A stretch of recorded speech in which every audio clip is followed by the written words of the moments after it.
Well, as these strikes are ongoing in key Iranian cities, joining us to discuss the IDF's effort on this front is Miri of the Institute for Counterterrorism and Avi Melamed, a Middle East expert. Thank you so much to both of you for joining us today. Avi, I'd like to start with you. How devastating have these IDF strikes been on regime targets, and how weak is the regime now as a result? Thank you for having me. Yes, it's very substantial in two major perspectives. One is the damage on the ground itself and the different ways it has been done. Basically, right now, the Israeli Air Force is just taking a walk across the Iranian sky.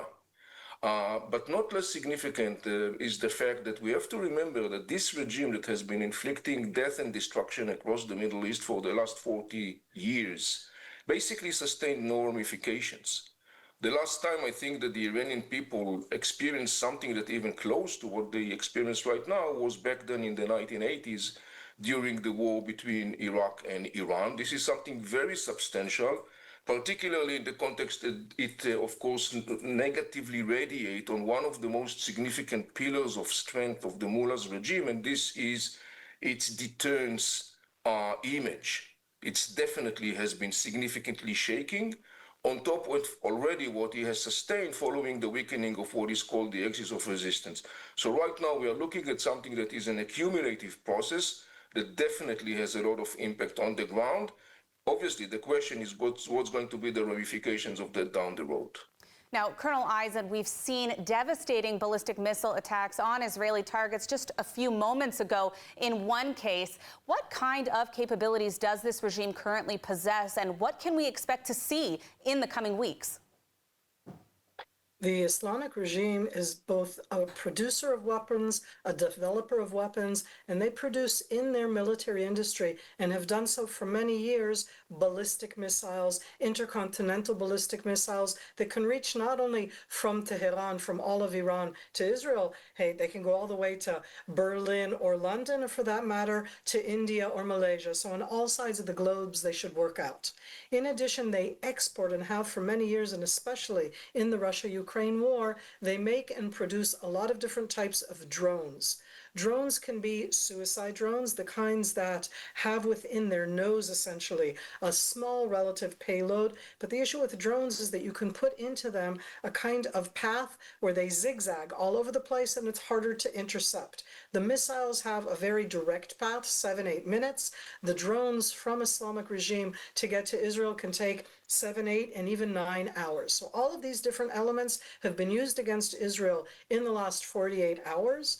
In addition to the different type of drones, both the ones that have payloads, the ones that are suicide drones, and the different type of missiles, let's not forget the type of what I'm going to call ground troops. And I'm saying that because there's no question that what Hamas wanted to do from October 7th was to get not just all the missiles and drones on board, but also to have ground attacks. And right now I'm also pointing out that there are Shiites on the ground, both in Iraq, certainly in Iran, that would very much like to come to our borders. Add that in as a future possibility. Let's see both what Syria and what Jordan do, because that's something that they have to get through to be able to get to our borders. Now, one of the things we have seen in recent days is overall support from the U.S. President Trump for Israel's operations, although they're claiming they are not directly involved, despite the fact it seems that Israel wants them to get involved. I want to ask both of you, before we have to wrap up, do you think that the U.S. will get involved ultimately in this, or perhaps only on a military supply front, providing potentially the B-2 bombers that can more effectively target some of these nuclear sites? Colonel Eisen, I'd like to start with you. I think that there will be some involvement. There always is in any case, because part of these systems that have been working together for the last 20 minutes, it's not the first time that Iran has attacked us, let alone all of the other proxies. So we're already working together. There's a difference between that and between the United States taking United States Air Force planes to bomb. I actually don't think that that's something that they want to have happen. I think they're going to try to avoid it. What that means is harder work for the IDF, the IAF, and I think that that's where we'll be going. A quiet acquiescence, but not necessarily direct involvement. Time will tell. Now, Avi, do you think that we're going to see U.S. involvement or further U.S. support for these operations against the Islamic regime in Iran? Look, I think that President Trump's blueprint is, roughly speaking, to put pressure using Israel, currently militarily speaking, in order to bring the Iranian regime back to the negotiation table much more weakened in a way that they will basically subscribe to the demands that President Trump was putting on the table. So at this point, I don't see the United States proactively involved.